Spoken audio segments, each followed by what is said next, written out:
5 maneiras de conseguir tratar de forma natural a estase biliar, né? A lama biliar, o barro biliar. O que está acontecendo com esse fluido biliar que ele não está seguindo o seu fluxo normal? Como você já deve ter percebido por aqui, eu gosto sempre de olhar para o metabolismo, na sua homeostase, entender como as coisas funcionam de modo normal, para depois nós vermos o que está acontecendo, o que pode estar acontecendo, o que nós podemos fazer para voltar aquilo para o seu status normal, seja usando nutracêuticos, medicamentos, manejo, dieta. E hoje nós vamos focar especificamente em 3 pontos: dieta, em manejo e em uso de nutracêuticos, que vai nos ampliar um pouco aí nessas 5 estratégias que nós podemos utilizar. Lembrando sempre, né, que achados diagnósticos, eles nem sempre representam um problema em si. O que eu quero dizer com isso? Né? Quando nós achamos ali um estase biliar, um acúmulo de lama biliar, barro biliar, quando nós achamos uma anemia, quando nos é informado que há ali pontos hiperecóicos, seja lá onde eles estiverem, isso não é uma doença. E às vezes nós ficamos e nós transmitimos isso para o tutor, nós precisamos tratar a estase biliar, tratar a lama biliar. Não, a lama biliar aqui, ou os pontos hiperecóicos, ou a anemia, ela é o sintoma de algo que está acontecendo anterior àquele problema, que nós precisamos olhar para o problema em si. Por isso que muitas vezes nós não temos sucesso quando nós olhamos aqui especificamente no vídeo de hoje para a lama biliar como sendo um problema e usamos ali o Sacol e tentamos resolver aquilo. Mas vamos lá então, né? A primeira coisa que nós precisamos entender é um pouco da própria fisiologia desse processo, né? E vamos começar então desenhando aqui de uma maneira bem ilustrativa, de uma maneira bem pedagógica, que seria o intestino de um cão com as suas 3 partes, né? O duodeno, o jejuno e o íleo. E aqui nós temos a vesícula biliar, e aqui nós vamos ter o nosso grande e querido fígado, algo mais ou menos assim que nós teríamos então. Levando isso daqui em consideração, o que nós temos? Temos outra coisa bem importante aqui que vai ser fundamental para o nosso entendimento aqui hoje. Nós temos então a veia porta, a vesícula, o fígado e o intestino, com as 3 partes aqui sendo representadas, as 3 partes do intestino. Primeiríssima coisa, o que é feita a bile? A bile, ela é feita de mais de 95% dela de H2O, de água. Depois nós vamos ter ali nas bilis os ácidos e os sais biliares. Vai ser o nosso foco de hoje. Temos também o colesterol, fosfolipídios. Vamos ter íons, sódio, cloro, potássio, outros íons. Temos também proteínas e aminoácidos e outros componentes que podem estar presentes ali na bile. A bile, ela é constituída principalmente de água e esses 2 elementos aqui que são muito importantes, os ácidos e os sais biliares.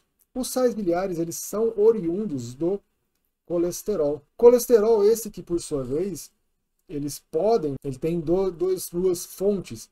Eles podem vir da dieta, ou então eles virão lá do ciclo de Krebs do acetil-CoA.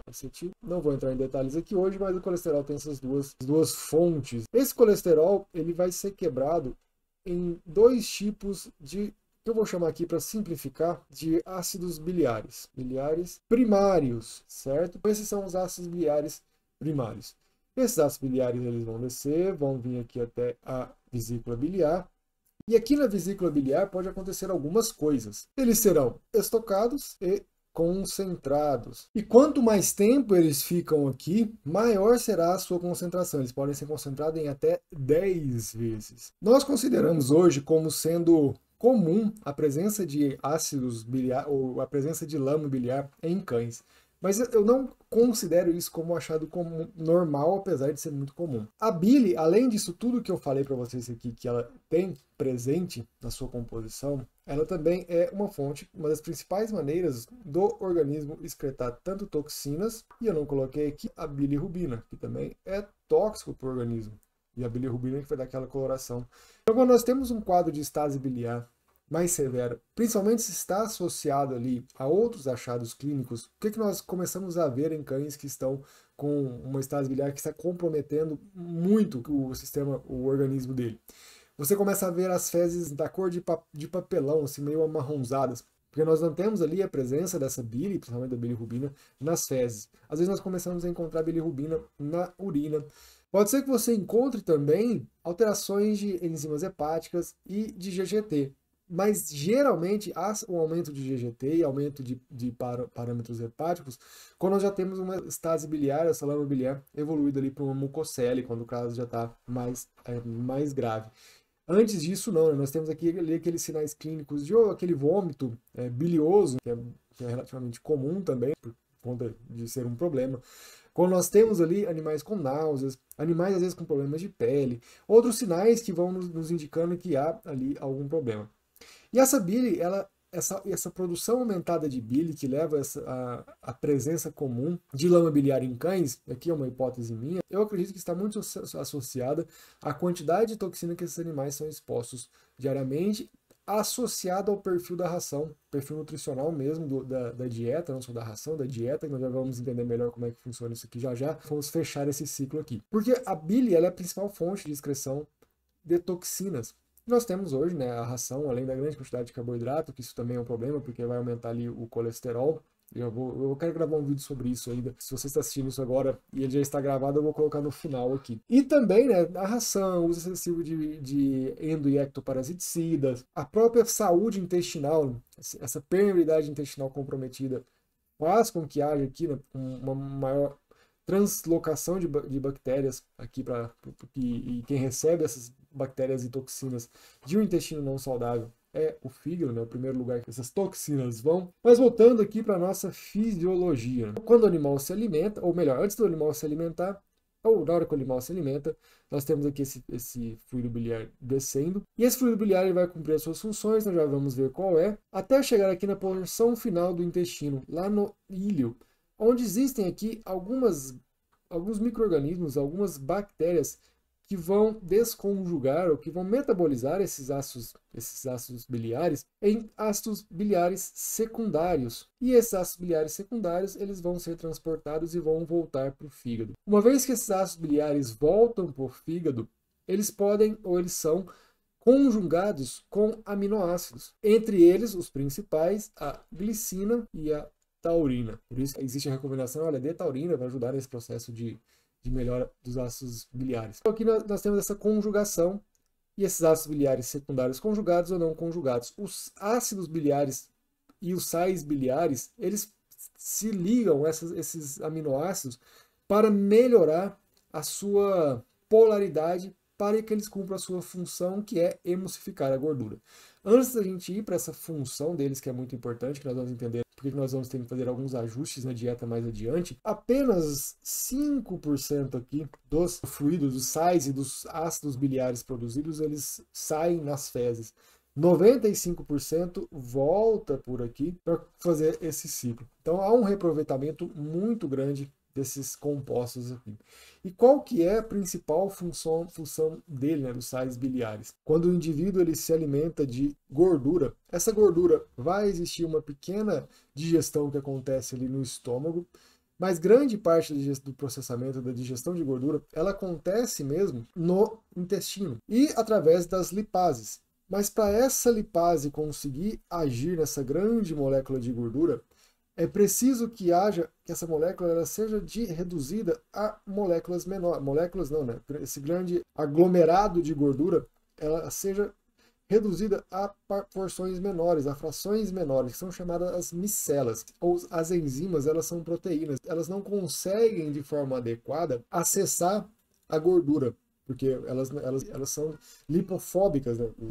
Os aminoácidos eles não se misturam com a gordura, eles são lipofóbicos, eles são hidrofílicos. E esses ácidos biliares, quando eles são conjugados com um aminoácido, com uma molécula de aminoácido, o que faz é que a parte do ácido e dos sais biliares, ele se anexe à gordura e essa parte externa fique aqui o aminoácido para que ele seja receptivo à lipase, que vai ser ali a tesourinha, né, que vai cortar aquela molécula que vai começar a fazer o trabalho, para aquilo ser absorvido e aquela molécula de gordura vai ter ali os seus nutrientes. Né? Nós vamos ter ali ácidos graxos, vamos ter fosfolipídios, vai ter colesterol, vai ter as vitaminas A, D, E e K, entre outras coisas. E esses nutrientes, essa molécula, ele é transportado, só fechando o ciclo aqui, pelos quilomicrons. São também proteínas carregadoras de gordura. Nós temos o HDL, o LDL e os quilomicrons, e isso entra aqui para o sistema transporta e vai lá para o fígado dá destino para isso. Então, essa é uma das principais funções, né, dos ácidos biliares, emulsificação da gordura. Mas o fluido biliar ele também tem um componente importante, que é o HCO3, que é o bicarbonato, para poder acidificar, ou melhor, para poder tamponar esse alimento que vem do estômago, que é um alimento muito ácido. Existe aqui umas células que vão emitir, que vão secretar uma substância que chama CCK, que é colicistoquinina. Essa CCK ela vai fazer com que haja uma contração da vesícula biliar, expulsando ali de dentro o fluido biliar, e ela também vai lá no fígado e fala para o fígado produzir mais fluido biliar. Então aqui nós já temos algumas coisas bem interessantes. A CCK ela vai ser dependente de cá para cá para a gente poder fazer melhor. Ela é dependente de gordura, a quantidade de gordura que tem no alimento, quantidade de aminoácidos, né, que melhor dizendo, de proteína, e o pH desse quimo alimentar que chegou ali. Quanto mais proteína, quanto mais gordura, quanto mais baixa o pH, maior a produção de CCK e maior vai ser a contração da vesícula biliar. Maior contração da vesícula biliar e menor a motilidade, um dos efeitos da CCK é diminuir a motilidade gástrica. Então o alimento ele vai ficar mais tempo ali dentro do estômago desse cão. Então, se nós temos um indivíduo que ele está com uma estase biliar, muito provavelmente ele não está absorvendo corretamente nem gordura, e colesterol é um componente importante. A gordura em si é um componente nutricional importante, mas o colesterol ele é um componente importantíssimo, né, para funções endócrinas. Ele não está absorvendo corretamente as vitaminas lipossolúveis, A, D, E e K também, né? E dentre essas, todas elas são essenciais, mas a mais importante aqui talvez seja a vitamina D, também é um outro problema. Se nós temos esse indivíduo que não está absorvendo corretamente, nós temos ali um indivíduo que não está secretando corretamente o fluido biliar, nós temos um indivíduo que não está com o processo digestivo correto. Porque o fluido biliar, apesar de aqui nós temos o pâncreas, né, que também vai ter a secreção ali de uma função tamponante e principal função ali de produção de enzimas, o fluido biliar ele é muito importante para o tamponamento desse quimo alimentar. E nós precisamos, ou é preciso que haja o tamponamento do quimo alimentar, que esse pH ele deixe de ser ácido e se transforme em um pH alcalino, neutro alcalino, para que aconteça ali todo o processo digestivo correto dali adiante. Olha só que importante que é algo que, nossa, é só uma estase biliar, não é nada. Isso compromete todo o processo digestivo desse indivíduo, na maioria das vezes, né? Pode comprometer, é uma possibilidade. Dentro desse cenário aqui de como funciona a normalidade, onde nós podemos agir para poder melhorar esse processo? Esse processo ele pode estar sendo causado por um aumento da produção de fluido biliar? Pode ser causado sim, e às vezes pode ser por um aumento de colesterol. Indivíduos que estão com dislipidemias, é importante que nós nos atentemos a isso e corrijamos isso, e na maioria das vezes nós temos dislipidemias em cães relacionados a uma resistência insulínica. Então nós temos que estar muito atentos aqui a essa via da produção de colesterol, que é o acetil-CoA, e também temos que olhar os triglicerídeos, temos que olhar todo ali o contexto. Então é importante que nós façamos uma dieta que seja mais baixa em carboidrato para esse indivíduo, e que tenha, se for usar algum tipo de carboidrato, que esse carboidrato seja de fato um carboidrato de qualidade melhor, para que a gente consiga ali de fato diminuir essa resistência insulínica e ajudar nesse cenário. Além do carboidrato, é importante também reduzirmos a quantidade de alimentos industrializados que esse indivíduo consome. Vocês sabem aqui que eu só trabalho com dietas bioapropriadas, com alimentação natural, não só dietas bioapropriadas, que eu também trabalho com dieta cozida. Mas o foco é tirar esse indivíduo da ração. Porque o alimento industrializado tem a maior quantidade de toxinas, e lembra que as toxinas podem ser um fator correspondente, né, nesse processo de aumento de produção de fluido biliar, porque uma enzima responsável por isso aqui é uma enzima da família do CYP, e essa enzima é o que vai limitar ali a produção, a conversão de colesterol, ela que vai dizer, né, o quanto de colesterol vai ser convertido em ácidos biliares. Essa enzima ela é muito importante naquele processo de detoxificação, né? Ela faz parte ali do complexo do P450. E, além disso, né, a retirada do industrializado, a saída da ração, a diminuição do consumo de carboidrato vai favorecer para uma melhora de saúde intestinal, que vai também nos ajudar, né, a diminuir essa translocação de micro-organismos, toxinas e corrigir essa desbiose ou iniciar o processo de tratamento desse intestino, que também precisa ser tratado. Um outro ponto que por vezes é ignorado é a melhora desse tratamento da acidez estomacal. Principalmente quando nós pensamos em cães que foram alimentados por muito tempo com alimentos, dietas ricas em carboidrato, foram alimentados por muito tempo com ração, nós temos ali um cenário de indivíduos que têm uma dificuldade na produção de ácido clorídrico. Somado a isso, cães que receberam muitos prazóis ao longo da vida, muitos anti-inflamatórios, medicamentos. Bom, hoje, grande parte dos cães eles sofrem de um quadro de hipocloridria, que é uma baixa produção de ácido clorídrico. Uma baixa produção de ácido clorídrico vai fazer com que nós tenhamos um alto pH. E o pH mais alto, como nós vimos em algum lugar por aqui, estava relacionado a uma menor secreção de CCK, uma menor produção de CCK, que vai fazer com que haja uma menor contração da vesícula biliar. Dentro do processo de estase biliar, é fundamental que haja ali um ajuste, uma correção da produção de ácido clorídrico. Nós conseguimos fazer isso aumentando a proteína da dieta, nós conseguimos fazer isso aumentando a gordura, e gorduras boas, não é para encher de gorduras oxidadas, de óleos de sementes, não, gorduras boas, gordura natural dos alimentos. Uma coisa que funciona bem, que às vezes o tutor, por todo esse terrorismo que existe, né, de que gordura faz mal, que você não pode dar gordura dos cães, uma coisa que funciona bem é você pedir para o tutor incluir abacate na dieta do cachorro, abacate. Abacate, queijo amarelo, mussarela, abacate com iogurte, eles têm menos resistência, né? Se você fala, você precisa dar carnes gordas para o seu cão, ou carnes com um pouco mais de gordura, muitos tutores não encaram aquilo com bons olhos. Mas se você fala para dar um iogurte, você fala para dar um queijo, você fala para dar um abacate, vai muito bem. Então fica uma dica de campo, vamos dizer assim, né?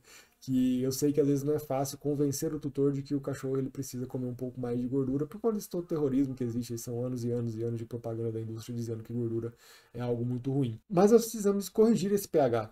Podemos fazer isso. Tem um vídeo que eu vou colocar aqui na descrição também, que eu falo sobre como corrigir essa hipocloridria. Mas o que nós podemos fazer para melhorar essa produção de ácido clorídrico? Primeira coisa, adicionar ácidos diretamente no alimento. Ou o vinagre, o próprio vinagre mesmo, é uma opção, acho que vai ficar melhor. O vinagre e também o limão. Na razão de não tem muita dose, isso é dose empírica mesmo, 3 ml para cada 5 kg de peso vivo. 3 ml é uma colher de café. Então, ao fazer isso, ao colocar isso na dieta, nós já estamos ali adicionando acidificando esse alimento externamente. Podemos também usar a betaína HCl. Além de ter a própria betaína, que é importante no ciclo de Krebs, tem também uma molécula de ácido clorídrico ligada a ela que vai ajudar nessa produção de ácido clorídrico. Esse aqui é um nutracêutico que você manipula, a dose é de 3 a 5 miligramas por quilo, junto com a refeição, anti-bid, nas refeições maiores. Se você vai dar ali lanches no meio desse período, é uma estratégia que nós já vamos conversar, você pode dar só nas refeições maiores, não precisa dar toda vez que o indivíduo for se alimentar. A terceira estratégia, eu acabei falando ela antecipadamente, que é, então até agora, primeira coisa, diminuir carboidrato e diminuir industrializado. O segundo, aumentar ou corrigir a hipocloridria ou aumentar a acidez estomacal mais alta, aumenta a secreção de CCK, aumentando a secreção de CCK, eu vou ter uma melhor contração de vesícula biliar. O terceiro ponto é o aumento da gordura na dieta. Daí eu falei, né, eu li algumas estratégias que dá para usar. Aumentar o pH estomacal, você pode fazer isso por meio de nutracêuticos, falei, a betaína HCl. Você pode fazer isso acidificando o alimento com limão, com vinagre. Você pode fazer isso colocando abacaxi também. Alimentos ácidos, né, vão ajudar nesse processo. Aumentar a quantidade de gordura já vai ajudar nisso também. Aumentar a quantidade de proteína já vai ajudar nisso também. Indo para a nossa quarta estratégia, podemos aqui aumentar a frequência alimentar. Alimentar esse indivíduo mais vezes ao dia. Porque a própria presença física de alimento ali no duodeno faz com que haja uma secreção de CCK também. Então, para esses indivíduos, é interessante sim você incluir pequenos lanches ou pegar a quantidade de comida e fornecer mais vezes ao longo do dia, para justamente que ele passe mais tempo, né, estimulando e fazendo com que ele tenha ali diminua ou melhore esse fluxo de fluido biliar. Principalmente aqueles indivíduos que têm aquele vômito bilioso pela manhã. O vômito bilioso, na minha hipótese, voltando aqui, nós temos ali o esôfago, o estômago e temos ali o duodeno. E ali, logo aqui, né, o fígado vai desembocar bem aqui o ducto biliar. Se nós temos uma vesícula que já está cheia, chega um ponto que esse fluido ele vai extravasar, parte pode voltar aqui para o fígado, mas parte desce e vai se acumulando aqui. E chega uma hora que esse acúmulo ele começa a ser irritante para a mucosa, pode ocorrer, né, um refluxo, e esse líquido, como ele tem uma característica de ser alcalino, ao chegar no estômago, ele vai fazer com que haja uma irritação para essa mucosa do estômago, fazendo com que haja todo aquele aumento da produção de muco, e esse indivíduo vai acabar regurgitando ou acabar vomitando ali, aquele vômito bilioso, aquele vômito amarelado que geralmente acontece pelas manhãs. Uma pequena porção de alimento ali, só para estimular mesmo essa motilidade, fazer com que esse fluido biliar ele vá ali ele siga, né, o seu fluxo normal, já vai resolver ou já vai diminuir muito esse tipo de problema. E além disso, esse aumento de frequência alimentar faz com que essa vesícula esteja constantemente sendo eliminando. E além do que nós falamos até aqui, é importante também, aqui numa perspectiva nutricional e nutracêutica, que você corrija ou que você se atente à quantidade de glicina e taurina que esse indivíduo está consumindo. Se ele está consumindo uma boa quantidade de carne, se a dieta dele é de fato uma dieta bioapropriada, é uma dieta para um carnívoro, onde já há ali uma quantidade adequada de proteína total, não são nutracêuticos, não são nutrientes que eu me preocuparia. Talvez a taurina, sim, porque a taurina ela é muito termossensível, principalmente se essa dieta for cozida, vale a pena suplementar essa taurina. Ou você oferece alguns alimentos que sabiamente são ricos em taurina, dentre eles o coração é o principal. Então, mesmo em dietas cozidas, para animais cardiopatas e para esse tipo de indivíduo, vale a pena você pensar em colocar o coração cru para esses indivíduos. Porque o coração ele vai ser rico em taurina, ele vai ser rico em coenzima K10, ele vai ser rico em uma série de outros nutrientes que são importantes no funcionamento cardíaco, pensando aqui num cardiopata, mas também pensando aqui especificamente na taurina. Glicina, se for uma dieta que você por algum motivo tem que restringir proteína, você encontra ela de forma muito barata, ou para suplementar, mas ela faz parte do colágeno. O colágeno ela é uma molécula de 3 aminoácidos. Não é essa conformação, mas são 3 aminoácidos: prolina, hidroxiprolina e glicina. Você pode colocar ali colágeno na alimentação. Colágeno você compra no mercado, é bem barato o colágeno em si. Vou fazer ali o famoso caldo de osso, caldo de pé de galinhas, que também é uma boa fonte de colágeno e outros aminoácidos e minerais e outros tantos outros nutrientes também. E um terceiro aminoácido, que nós não falamos dele ainda, mas ele é importante nesse processo de fluidificação do fluido biliar, é a colina. Ela é muito importante para a conjugação dos fosfolipídios, para a conjugação dos fosfolipídios, para a conjugação do próprio colesterol. Ela é também um nutriente muito importante nesse processo. E também aqui em doses mais altas. E eu gosto muito de usar a base do citrato de colina, ou do bitartarato. Mas o citrato é uma boa opção, porque o citrato ele é um elemento muito importante para o ciclo de Krebs, para a própria produção de energia também. Então nós já damos aí 2 coelhos com uma cajadada só. Recapitulando o que nós vimos até aqui, a primeira coisa, problema de lama biliar é um problema. Nós precisamos resolver, mas ele não é um problema em si, ele indica alguns outros problemas. Nós temos aqui também, podemos ter associados, né, alguns outros problemas, algumas doenças, principalmente doenças endócrinas, que podem causar essa estase biliar. Dessas doenças endócrinas, eu destacaria a própria resistência insulínica, eu destacaria também o hiperadrenocorticismo e também alguns casos de hipotiroidismo, mas o hiperadrenocorticismo pode estar muito relacionado também. Eu vou até deixar no link aqui na descrição um vídeo que me fugiu o nome agora da doutora, mas é uma ultrassonografista que ela publicou um vídeo fazendo uma análise de um trabalho mostrando justamente essas associações com achados ultrassonográficos. E ela fala até que é importante você classificar o grau dessa estase biliar, você pedir para o ultrassonografista fazer uma classificação se ela se movimenta, eu até fugiu o nome que ela usa, a terminologia que ela usa, mas se ela se movimenta, ou se ela se movimenta de acordo com a gravidade ou não, né? Você muda o animal de decúbito, ela vai entrar em suspensão ou não, se ela vai ficar em suspensão, se ela volta, né, se ela é dependente da gravidade ou não. É um vídeo bem interessante, eu vou deixar aqui na descrição também, que vai complementar bem o que nós falamos aqui. Mas dizendo isso, é um problema, nós precisamos tratar. Observe esses outros sinais clínicos, com inapetência. Animais que às vezes têm umas fezes mais amarronzadas, com um marrom mais claro.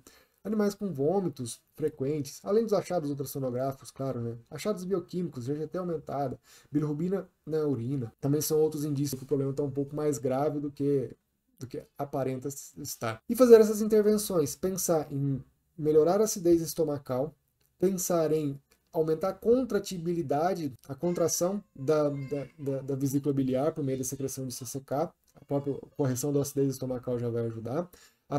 o perfil dietético, né, uma dieta mais alta em proteína, mais alta em gordura, de porcionar esses alimentos ao longo do dia, incluir esses nutracêuticos, né, seja eles betaína, seja os nutrientes que são importantes ali, taurina, glicina e colina. São algumas formas. Além, claro, né, você pode usar uma acetilcisteína para fluidificar e usar outras estratégias ali para poder melhorar, mas eu quero olhar apenas aqui com uma perspectiva fisiológica do que nós podemos fazer, sem ficar tão dependentes de outras estratégias. Espero que você tenha gostado da aula de hoje, espero que você tenha gostado desse novo formato, né? Não tenha ficado muitos rabiscos. Um beijo grande e até nosso próximo encontro.